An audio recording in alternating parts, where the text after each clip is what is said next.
বরিশালের উজিরপুর পৌরসভায় বাঁশ ও সুপারি গাছ দিয়ে তৈরি প্রায় ২০০ মিটার দীর্ঘ একটি অস্থায়ী সেতু লাল ফিতা কেটে উদ্বোধন করেছেন পৌর বিএনপির সভাপতি শহীদুল ইসলাম খান। উদ্বোধন উপলক্ষে ঢাকঢোল বাদ্য, বয়াতির গান ও মিষ্টি বিতরণের আয়োজন করা হয়। এই ঘটনার ছবি এবং ভিডিও সামাজিক যোগাযোগ মাধ্যমে ছড়িয়ে পড়ার পর আলোচনা সমালোচনার ঝড় বয়ে যাচ্ছে।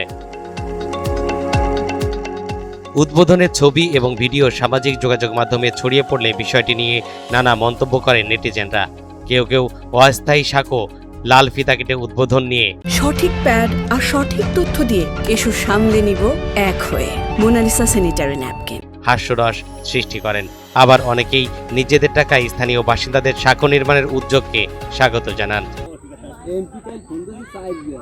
এ বিষয়ে জানতে চাইলে শহীদুল ইসলাম খান বলেন, স্থানীয়রা আমাকে সেখানে ডেকে নিয়ে যায়। সেখানে ১৫০ থেকে ২০০ মানুষ উপস্থিত ছিলেন। তারা লাল ফিতা কেটে সাঁকোটি উদ্বোধনের অনুরোধ করলে আমি ফিতা কাটি।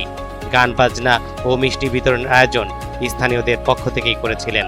এই সাঁকোটার কাছে আসছি, এখান দিয়ে বাচ্চা কাচ্চা পড়ে যায়, স্কুলে যাইতে পারে না, মাদ্রাসায় যাইতে পারে না, মহিলারা বাজারে যাইতে পারে না, রাস্তা উঠতে পারে না।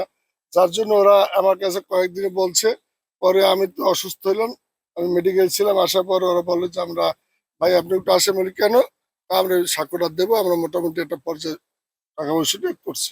ফুল ওরা কিনতে পারে না, গরিব মানুষ ফুল কিনতে পারে না, কিন্তু কদম ফুল জোগাড় করে এসে কদম ফুল আমাকে দিছে। ফিতা কেসি একটা পুরান কাটতে কষ্ট হয়েছে আমার, এই ফিতা মাথার ফিতা একটা কেসি দিয়া সেইটা রাখছে। এটা হইলো কি, এটা হইলো ওদের মনের একটা খোরাক। এরা সাধারণ মানুষের ভালোবাসে, এরা সাধারণ মানুষের ওরা আমি কি দিয়ে বুঝাবো, এটা আমার বুঝানোর আর তাদের বুঝানোর বা তাদের সান্ত্বনা দেওয়ার আমার কোনো বক্তব্য নেই।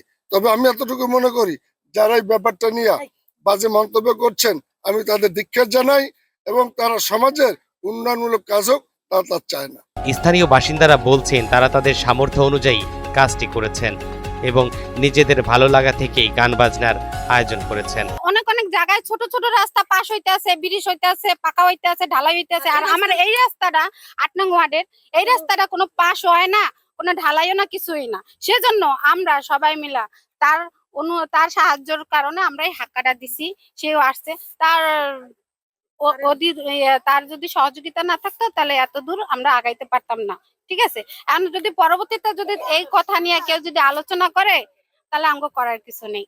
আমরা তো ওই মসজিদে বা ওই বাজারে পোলামাইয়া যাওয়ান টাউন অসুবিধা, এই আমাকে ওই রাস্তাটা একটু যদি কোনো রকম আপনারা করেন তাহলে আমরা একটু অগ্রসর হইতাম। কেউ অসুস্থ হইলে তারা নিয়ে যেতে পারি না, একটা গাড়ি নিয়ে যে আমু বা তারা নিমু এমন কোনো পথ নাই, এমন কোনো পথ নাই। এখন যদি এই সাক্ষাটা দিও না একটু মনে করেন যাতায়াত করা যায়, এই মানে রাস্তাটা যেভাবে ভালো হয়, যেভাবে তাড়াতাড়ি হয়, ওইভাবে আমাদের করতে হইব। আমাদের উপকার হয়েছে, আমাকে এই সাকুরা দিয়ে আমরা হাইট ডাইটে মাদ্রাসায় যেতে পারবো, আর এই পানি পারানো লাগবে না, আর কাদা পারানো লাগবে না।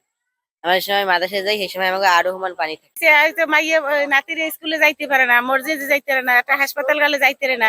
এইবারে সবাই মিললে টাকা উঠেই এরপরে এই চারটা দিছে।